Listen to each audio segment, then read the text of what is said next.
which takes us nicely into Nedum's predictions as to who will win the league. Former Manchester City player and Manchester City TV regular, Nedum Anua has gone for...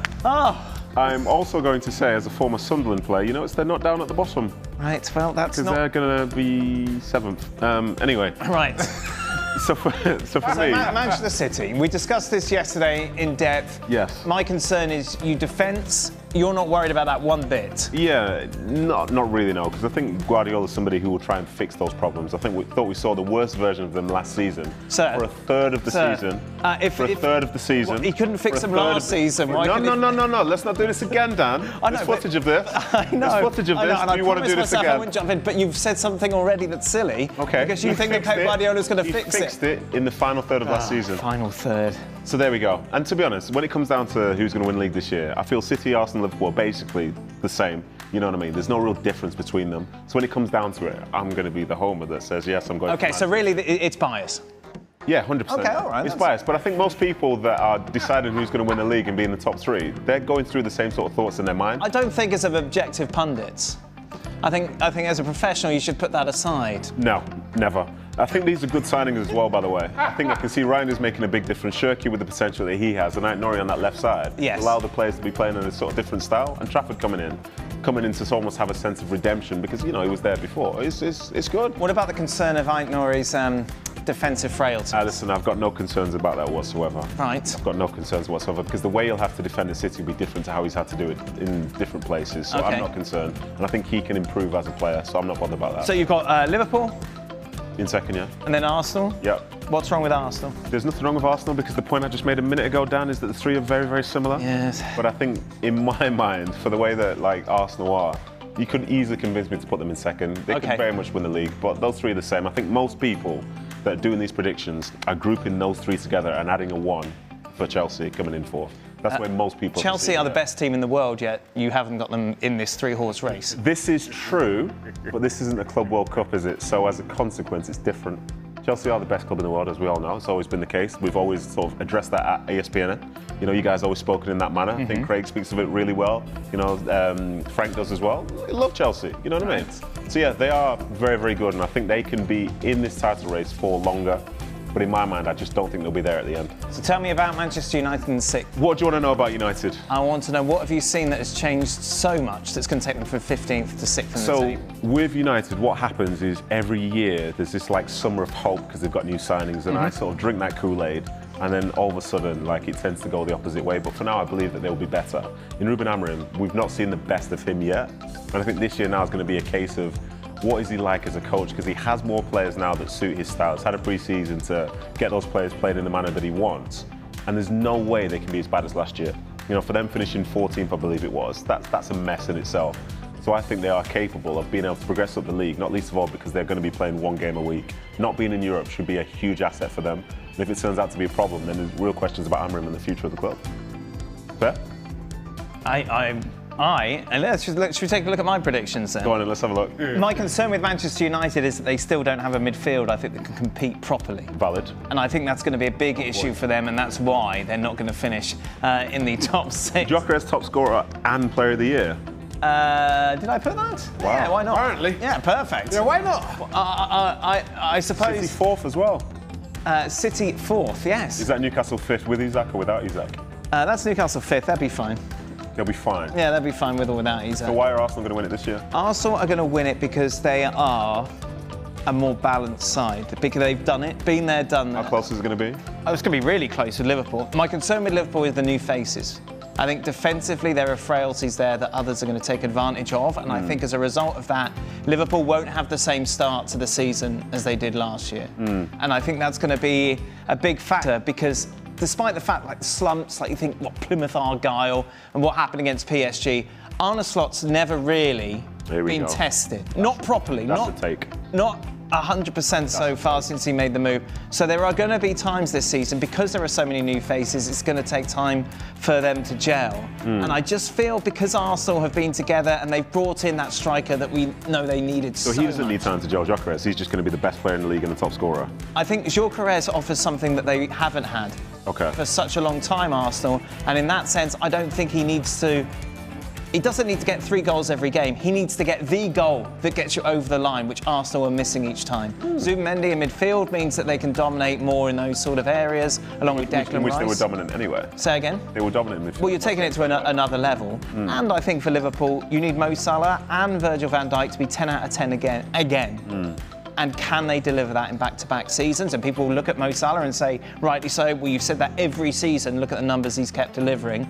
But I just think the last couple of months of that campaign last year, we saw the worst of Mo Salah, which isn't necessarily the worst of the worst because he's Salah, but we just saw him drop off enough to make you question whether or not he can bring it. I think Mo Salah has done that time and again, where there has been a dip in his form, but then all of a sudden you get to the end of the season and he's got 35, 40 goals.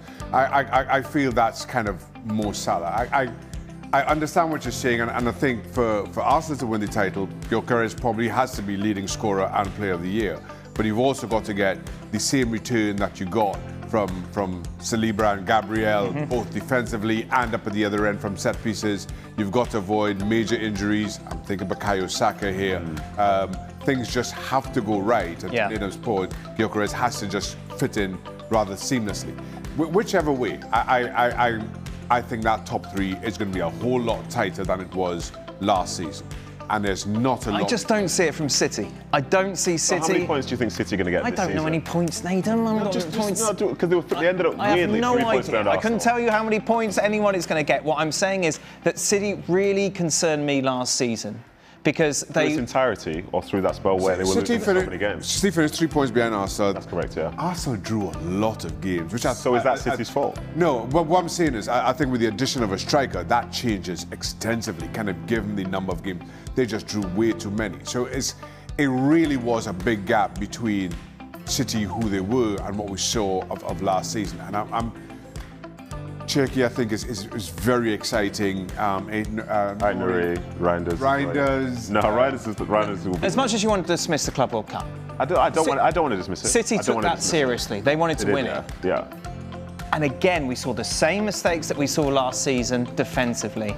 Every game that Manchester City play, they give Every game that every team plays, they give opportunity to the opposition. No. Tell me a team that doesn't. No, I think championship winning sides, when you boys are winning the league easily, it wasn't a case. It was a case you were rolling over teams 3-4-0 and it was done. So going into that's the problem. The problem is that you open the door for teams, and they take that opportunity, and they know they can take that opportunity now against Manchester City. You're talking about City historically like they concede 40, 50 goals every season. Last season itself was an abomination for them.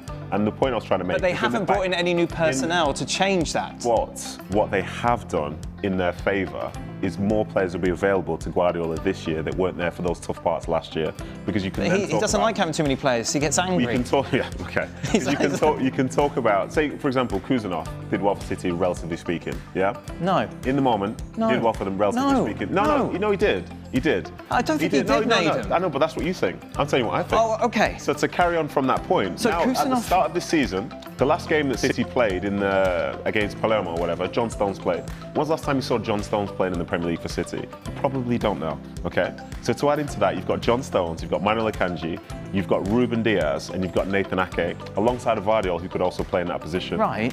City played at their best when they had their best defenders available. That's what the previous years have been. Add into that the point that you don't want to make, which is a big point, having their number 6 come back into the team as well. And with that number 6 who complements everybody in that midfield, the way that City will look this year in good health will be very different to how it looked at their lowest point last year. My problem with those defenders that you've named, I don't think any of them have played up to what we expect of them over the last 18 months. No. And I think you're No. That's way off the pace. I don't think so. I don't think you look at those players and you think, oh, okay, yes, Ruben Diaz is back to the How did they win the league the year before? Back to the Ruben Diaz. How did they win the league the year before? 18 months is what I'm talking about. Yeah, but how did they win? If they'd already won the league by then, that was it. What? They were done. It was fine. But honestly, I love you, Dan, honestly. You look at someone like Ruben Diaz, I'm taking Saliba and Gabriel every single day of the week. Which is completely fine. And that's different to what you've had to deal with before. No, it's not. Because Saliba and Gabriel have had a really good partnership for the last 3 seasons, you could say. Right. That's spoken for itself. Same way with Liverpool, you've got Kanate and you've got Van Dijk. But where City are different is their combinations change almost on a game-to-game basis. And that's been to their detriment over the last 18 months. No, not 18 months. If you had said the last 12 months, I'd make a better argument. But instead, you're just not there, Dan. You're just way off the mark. I'd say the last 13 months. Listen, I understand where you're coming from, but what I would say is most people that watch them on a week-to-week basis with a level of emotion around it. I watch them. You know, we all watch them. No, I understand. No, you don't. You don't watch them properly. You don't see what's going on. I see them. You don't watch them. With big gaping gaps. You don't watch them. You don't watch them, and that's fine because you've got a lot of. What am I doing? What am I doing with City playing? As is the case with most. This show, like I love it. I love it. Oh my goodness, he's coming home right. Get ready for this, Shaq. Listen, this is I where really like I'm this going to show, draw a but line. it's terrible. I'm going to draw a line. This is where some fans get really angry because the way that we talk about our teams isn't to the same detail that they'd want, but it's because we have to look at everything. But they're watching it with a bias. We don't. You've already admitted that you've only picked Manchester City because you're a City fan. Yes. So therefore, it's very difficult for you to sit there objectively and tell me that defensively over the last 14 months. No, but I've told you. I've literally provided you facts from the last 2 days about what City did in the second half of last season. But they don't matter to you. Don't let facts affect your feelings. I know. Here's the problem. You keep bringing up this last how many months? The last 20 games of last season. Last 20 games in which you got knocked out of the Champions League by Real Madrid. Yeah. Terrible Real Madrid side, worst one that we've seen for years. Yeah. And then you managed to make it into the top 4 in the Premier League. The worst Premier League. Worst Premier League we've seen in years. Yes. Okay. I remember. I'm not going to take that on board. I remember being on the show. Am I not telling the truth? I remember being on that on a show Am I not telling the truth? Sorry, Shaq. I'll bring you in. I remember being on a show with Stevie in the run-in for like the league, and he said he didn't think City would finish top 4. That's the position that they were in. Right. Yeah. They end up finishing the season 3 points behind Arsenal. So something has changed there, and Stevie understood how wild it was what he was saying. Stevie! Stevie's here, you know what I mean? Let him have his opinion. Because Stevie said it, that's your source. City will play in a manner which suits them this season, and with good health, they'll be very competitive. And like you said, I've shown my bias in terms of picking them to win the league, but I've also said all 3 teams are basically the same in my mind. No, so why would I not pick the team that I support? It's fun. It's going to be a lot of fun this season starting. There we are. Really? It's fun already. Why is that the time? Oh, my God. That was longer than the Mallorca segment. What are we doing now? Transfer talk? Should we do that? Go on then. Oh, Liverpool-Bournemouth, they're playing. Oh, yeah, there we go. Thoughts? Liverpool. Liverpool. Yeah, Liverpool. Okay, Liverpool, there we are. Of course, Liverpool have signed a new defender as well. We spoke about it yesterday. We won't talk about him because no one's seen him play, and we won't pretend that we have seen him play. He's added to the squad, Giovanni Leone, making that... 6'5". Another tree at the back for Liverpool. They've got some big fellas, haven't they? That's why we won't talk about it. That's the insight you're going to get.